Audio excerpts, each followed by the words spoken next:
This week on the Communicators, a conversation about two proposals that are slated to be discussed at the Federal Communications Commission, which would affect smaller telecommunications companies. Joining us is Lisa Youngers of EXO Communications. Our guest today on the Communicators serves as the Federal Regulatory Affairs Director for EXO Communications, and she is Lisa Youngers. Thanks for joining us. Thank you for having me. Helping in the questioning today is Howard Buskirk with Communications Daily and Associate Managing Editor for that publication, and thanks to you as well. Glad to be here. Lisa Youngers, for those who may not know, could you give a brief explanation of EXO Communications and their scope?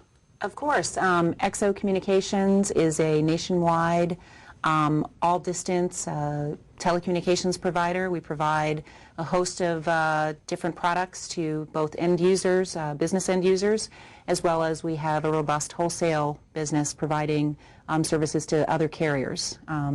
We serve throughout the nation, and we also have a wireless affiliate that provides fixed wireless solutions to businesses nationwide. And makes use of the LMDS spectrum from the FCC. And LMDS, for those who may not be aware of? Local multi-point distribution service. That's fixed wireless, basically. You said you work with other carriers. What do you mean by that? We are, because of sort of how the FCC is set up, everything we do, everything we deal with at the FCC in terms of policy impacts the entire industry, and so we spend a lot of time working with other CLECs, and where we can, just working with other carriers, period, on a variety of issues. And so even just today, I worked with companies from all parts of the industry, rural, mid-sized carriers, incumbents, competitors, wireless. We all sort of, on some things we agree, on some things we don't, but the important thing is, we talk, and where we can build coalitions in furtherance of, the same goals, we do that, and there's a lot of that. Two other quick questions. You said Sure. CLEC. Sorry, Competitive Local Exchange Carrier. And what does that mean? A CLEC basically was a creation of the 1996 Telecommunications Act. An incumbent LEC is sort of from the traditional Bell system, or also independent ILECs, those that have always served customers, and competitive carriers, CLECs, are those that try to come in and compete for those same customers and really bring in consumer choice and offer alternatives. So two forms of competitors. You say your firm works with a lot of different competitors. Yes. The reason we have you here today is to talk about an issue that I think both people who use a carrier service, no matter big or small, deal with, something called intercarrier compensation. Could you give the folks at home who may not understand the nuances of that a general overview of what that involves? Sure. Intercarrier compensation, very simply, is the compensation or the payments that change hands between carriers. Basically, in a very oversimplified way, carriers have to interconnect or interface or work with one another to hand off calls, terminate calls is what we say, carry traffic, et cetera, and so forth. And so it's simply the payment that occurs or passes hands between carriers to compensate another party for terminating that call or the interaction that goes on between those two carriers to make sure the call gets to where it needs to get to. So if I have my company has to place a call and I'm a Verizon or some type of larger company, it goes to an area my country or my company doesn't serve, I travel through your lines, so to speak, to make that call. You may, or you may travel through someone else's lines, or you may travel through a few other people's lines along the way.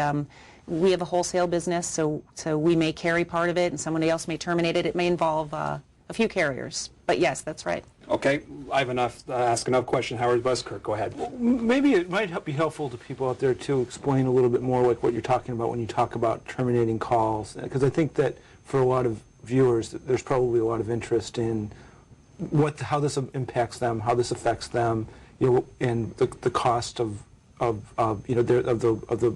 their phone bills. So could you talk a little bit about that, how this process works? Because it's a complicated process, and I'm not sure it's all that well understood. Sure, and if I can talk about at the same time the proposed order the FCC is looking at, because I think there are a lot of impacts to consumers, both residential and business, sort of wrapped up in that same order. So the FCC is currently looking at sort of a comprehensive intercarrier compensation order.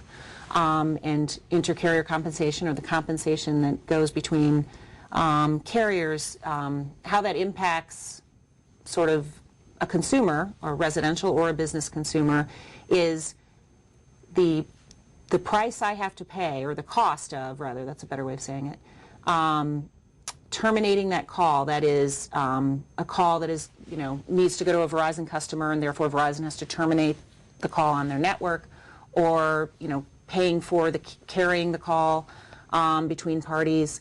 All of those kind of things, those kind of financial things that go on between me and another carrier, whoever it may be, those costs become part of the rate that the consumer pays.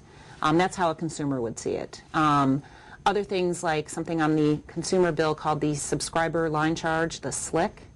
There's a number of things at the end of a consumer's bill that they may pay for.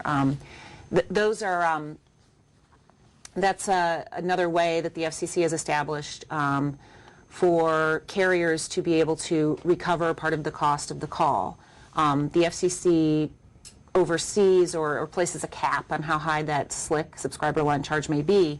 But the important thing for the consumer is that's something they're paying at the end of their bill. And the final piece that I'll mention on sort of how does this impact the typical consumer is there's something else on the consumer's bill, the Universal Service Fund fee. That's the fund that was established for a number of reasons, things like helping subsidize rates in high-cost areas, things like providing funding for schools and libraries, things like providing funding for rural health applications. It's something called the Universal Service Fund fee, something that Congress thought was important enough to enact, and that the FCC thinks is important enough as a policy matter to oversee. And on the bottom of all phone bills is something called the Universal Service Fund fee. Well, that fee is also at issue for the FCC right now. And how that is assessed to both residential and business customers is something that's currently being looked at. That's another thing that is in front of consumer, or that would impact consumers right now. Typically, how big a part of a consumer's phone bill are these things that you're talking about? These various fees, USF, the SLIC, that kind of thing. I mean, what kind of cost does that add to a typical phone bill? Sure. The current Universal Service Fund charge is 11% and of a bill, and it is assessed on interstate revenues, so not local. So if you have a residential user that's making primarily local calls, that 11% is not assessed against the what we call local or intrastate portion of that bill. That 11% instead is assessed on interstate calling or international. Does that mean long distance? Yes, I'm sorry. Yes, it does. Okay. The SLIC, the subscriber line charge, for residential, I don't have the exact figures in front of me, but I think it is in the neighborhood of, I think $3, and the current FCC's proposal to reform intercarrier compensation and universal service, that would actually increase that cap. And I'm sorry, I should say carriers can charge up to the cap, so it would vary depending on who provides your phone service, how much they're charging as a SLIC. That varies by carrier. But, a typical amount could be a couple dollars. So you had mentioned, back to the first part, the intercarrier part, you had mentioned that the FCC is planning on taking this up on November the 4th. At least that's on the schedule right now. Yes. What is the big issue at that 4th meeting? What's the concern from companies like yours? Sure. We have a number of concerns, and let me try to group them in this way. I think most importantly, our concern is intercarrier compensation reform is an issue that is very far-reaching, and it involves billions of dollars to the industry as a whole. It's a lot of money passing from carrier to carrier, et cetera, and so forth, as a whole in the aggregate. Our concern is that the Commission's current proposal, as we understand it, remember, as the FCC's process works, we haven't seen it. Our concern is that the FCC's proposal currently includes things that the industry hasn't seen. Normally, proposals like this would be subject to something called notice and comment proceeding, an opportunity for interested parties like ourselves and consumer groups and states and rural carriers, mid-sized carriers to comment on what the FCC is planning on doing. In this instance, as a procedural matter, it is our view that there hasn't been sort of that appropriate opportunity for notice to let us know what they're actually thinking about and comment. That is, comment from interested parties. And our concern is that the issues are so complex and the order is so big and really so detailed, and that's where the real issues are, is in the details, that we do not believe the FCC can prudently make a decision because it hasn't been properly vetted by the impacted parties, because we don't know what's in it, and therefore they don't gain the opportunity to hear from us, the impacted parties, on what we think is troublesome or okay about what the FCC is trying to do. So as a procedural matter, we've actually been saying, and it's not just the competitive community, the CLECs, but also the rural carriers, the mid-sized carriers, the consumer groups, and the states, and some wireless carriers have all said, and some cable companies who provide telecommunications services, have all asked the FCC, you need to put this out for notice and further comment so we can see what you're really thinking about doing, and so you can get sort of the real meaningful impact and input from the affected parties. That's one of our big issues. As far as that is concerned, is it safe to say that the proposal which you've not seen, which is out there and what you may or may not know about, does it involve changing how companies like yours are charged? Yes. And if that's at the basis of it, again, why does that concern you? Right. Right away, one of our concerns is the current proposal. Now, again, as we understand it, remember we haven't seen anything, and we're going from some press statements and sort of information you hear amongst the industry and from analysts. One of our concerns is the FCC's proposal would take current, what we call excess rates, so rates we charge, that we charge other carriers. It would bring them down to interstate levels. So it would take what is really a state rate, what we call intrastate access, and bring it down to an interstate level. Obviously, that reduction is a concern for a lot of parties, and it's not just my company, it's not just the CLECs, it's across the industry. It happens too quickly. It brings the rate down below cost. Obviously, we don't want to be in a position of providing something below cost. We want to be able to recover your costs. We don't want to face that kind of loss. Not we, XO, but we, the industry. But companies like yours get companies a lot of money like from these rates. We do. Well, importantly, we get our costs recovered for carrying the traffic, for terminating the traffic, and we wouldn't be able to recover under that scenario. More importantly, though, one other point, we don't think the FCC can do that legally. In order to bring those sort of more traditional state access rates, intrastate rates, to interstate levels, they have to come up with a mechanism, a legal vehicle to do that, and we think it's preempting the states. We think that's a problem. We don't think the statute lets them get there. So we think they have a legal hurdle right off the bat, and we don't think they are. We don't think they're addressing that enough, and we are trying to be heard on that now. You were mentioning that the FCC hasn't really sought comments on these proposals and that you haven't seen these proposals. Why do you think that this process is being handled like it is right now by the FCC? There's another driver going on here which is important, and the FCC was told by the D.C. Circuit, so an appeals court, a few months ago, we need you to come back and explain to us why you made a decision relative to ISP-bound traffic. That's actually not an issue my company is following, but it is our understanding that the FCC chose that opportunity. They have a deadline by which they have to act. They have to respond to the court by November 5th. That's really the driver here. This year? Yes. Okay. That's really the driver here.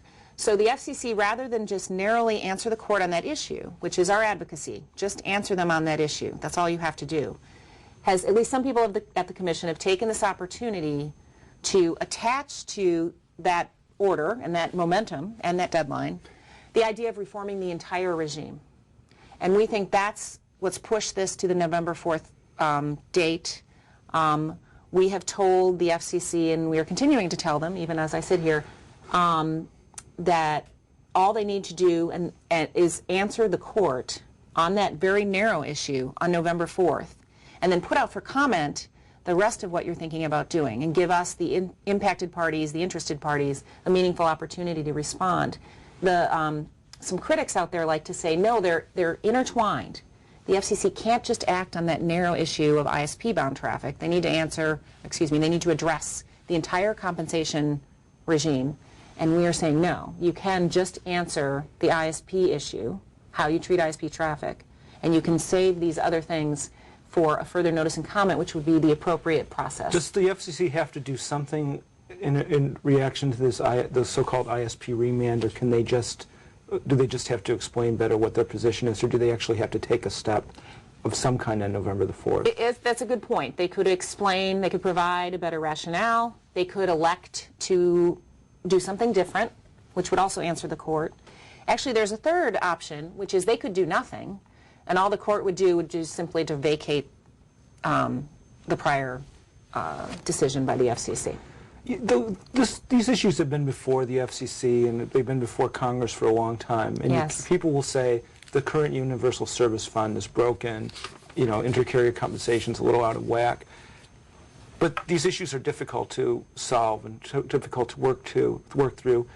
Explain why these issues are so complicated and so difficult for the FCC to try to come up with some solution that would satisfy all the different companies in the telecom industry. I think you just answered it there at the end. And I'll take them separately. The issue of intercarrier compensation has been around for a while. There have been other proposals along the way. About 2 years ago, a group of carriers put forward something called the Missoula Plan, named after, they had a meeting in Missoula, Montana, so interestingly, the Missoula Plan. At that time, however, the FCC actually did put that plan out for notice and comment, sort of following the proper procedures, but that did not go forward. Probably some elements of it people are still advocating, but the plan as a whole did not go forward. What happens is the issue of intercarrier compensation is so complex and is so difficult, it's because of the dollars. It's the dollars involved. It impacts the entire industry, every segment of the industry. And so every single party comes in there and has certain things, they must have in a new intercarrier compensation regime. And, the FCC obviously has to deal with balancing all those interests. And I think because of, how many parties are involved, how disparate their interests are, what their must-haves are, and the dollars, the sheer dollars involved. I think that's the complexity of intercarrier compensation. Will one part or another of the industry have to sort of take a hit here? I mean, can the FCC come up with a solution in which somebody wouldn't end up paying higher rates or losing revenues, or at some point do they have to, if they're going to address these issues, do they have to make a decision that one part of the industry, whether it's wireless carriers or mid-size carriers, somebody's not going to like? I mean, how does this work? Sure. I think that's a fair point and, good question. I mean, it is possible that, and I think likely, that you never have a perfect solution. Not everyone can be happy.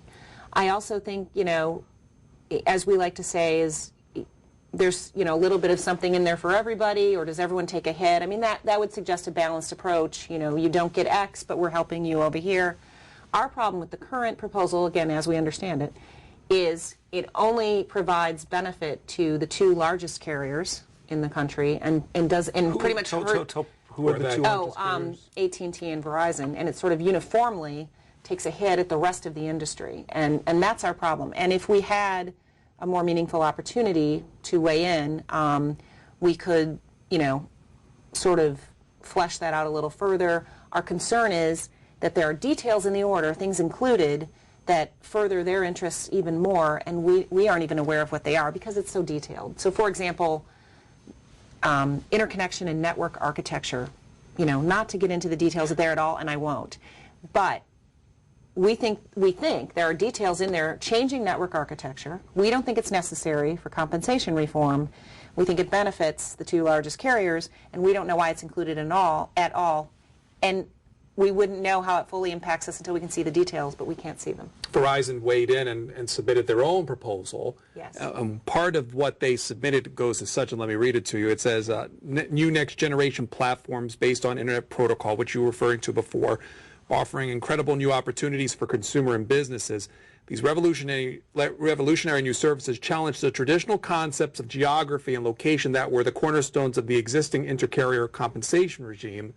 And I think he's referring back to '96 when this was part of the telecom reform. I guess they're saying is that that was then, this is now, we have to make changes. Great point. So here's why we're concerned about that. So for example, as we understand the current proposal, the commission includes a new cost methodology. And again, without taking people through the painful detail of that, our understanding is it's a cost methodology that is different than the current cost methodology, that includes inputs and formula, and is probably based on the things you just talked about, that none of us have seen, that none of us have commented on. We're not sure why it's changing. Why are we changing the old cost methodology was called TELRIC. Why are we changing from that methodology? So there's nothing in the record to support changing it. There's nothing to support the new methodology. And that is actually one of our greatest concerns is where did this come from? And we're not going to have a chance to provide comment on it. So for example, normally if that were out for notice and comment, we would say, you know, here's our problem with this input or this part of the formula, and the state commissions would be expected, the state public utilities commissions would be expected to implement that new cost methodology. They've never seen it. They've not had any input on it. It's the same kind of thing. So I understand that was part of the Verizon proposal, that notion, I'm sorry, not the methodology itself, but that idea, sort of that was then, this is now. And our understanding is that's the basis for the new cost methodology as well. But we haven't seen it, and we don't know what the details are. So when it comes to cost, can you give examples of what you would charge for a rate right now, an intercarrier rate, and what could be, depending on what might happen on the 4th? I know I've seen a figure such as 0.0007, but right. In dollars and cents, what does that mean for you as far as what you charge now and what possibly you might have to charge later? Right. So let me boil that down. So there has been a big movement towards, they want everything to be, everything meaning all types of traffic, no matter, I talked earlier about intrastate versus interstate. It wouldn't matter. They want all traffic to be 0.007. Pursuant to our analysis, that is, it's much lower than we charge today, but more importantly, it doesn't allow us to cover our costs.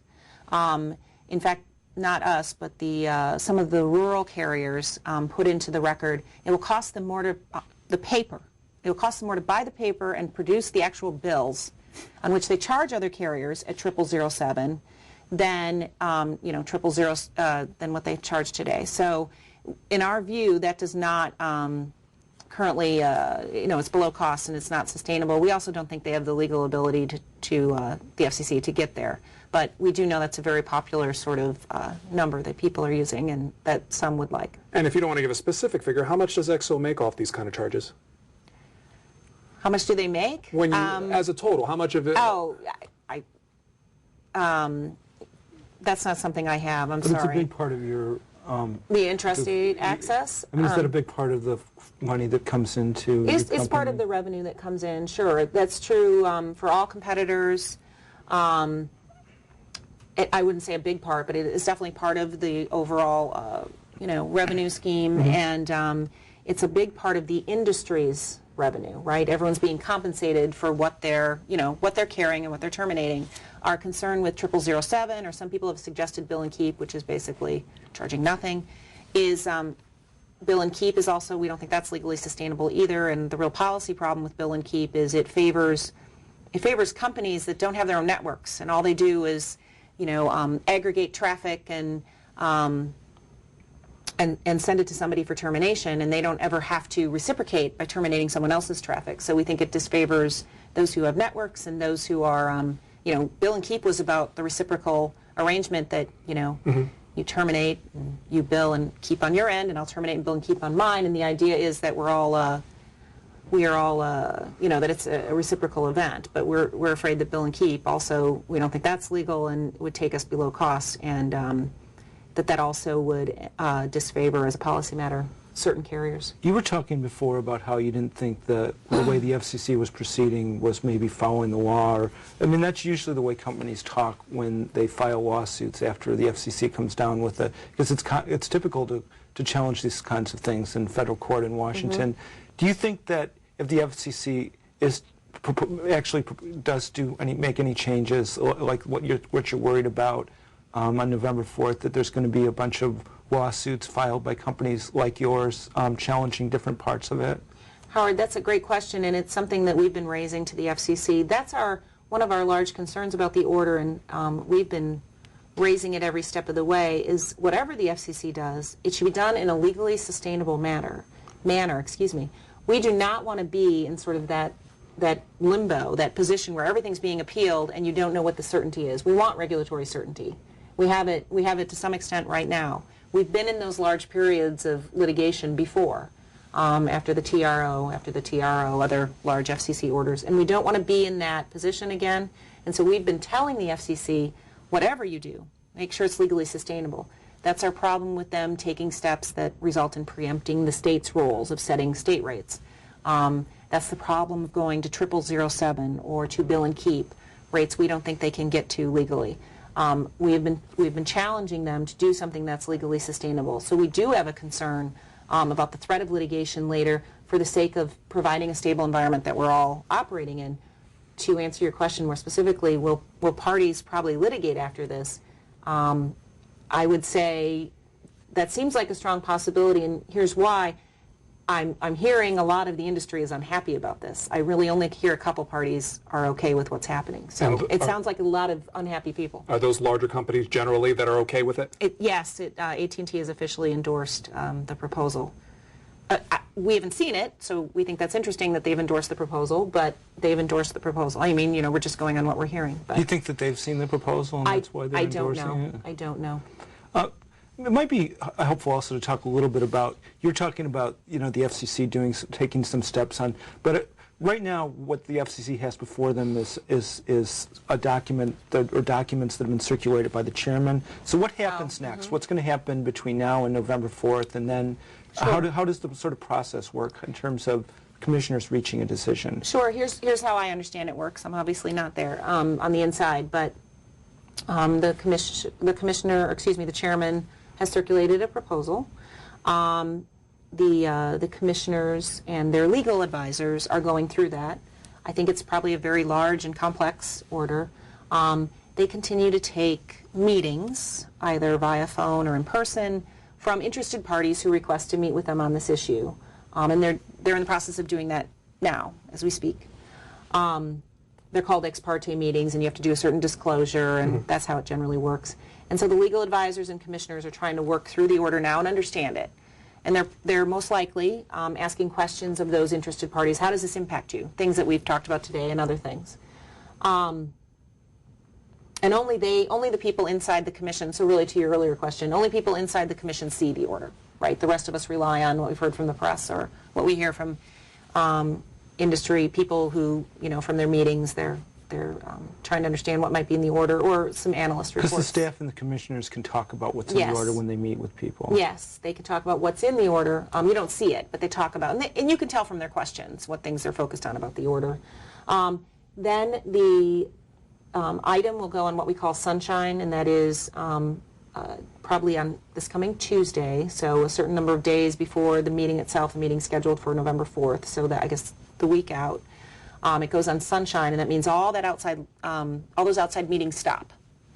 And then just the commissioners and legal advisors and staff, they have the order, and they'll, I guess, work through it themselves. We've got about 30 seconds. Okay. Is it likely that we're going to actually see a decision, do you think, or do you think it's going to be, is there too much to do that it'll be impossible for them to reach a decision on November the 4th? We've been telling the FCC it would be more prudent for you to work on the discrete issues, that is, answer the court, and maybe do a couple of other things that you have wanted to look at, and leave the rest for further notice and comment to give all of us a chance to provide them the input they need to work through these very complex issues.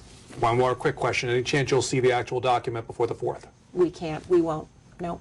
Lisa Youngers of EXO Communications serves as their Federal Regulatory Affairs Director. Also joining us today, Howard Buskirk of Communications Daily. Thanks for the conversation.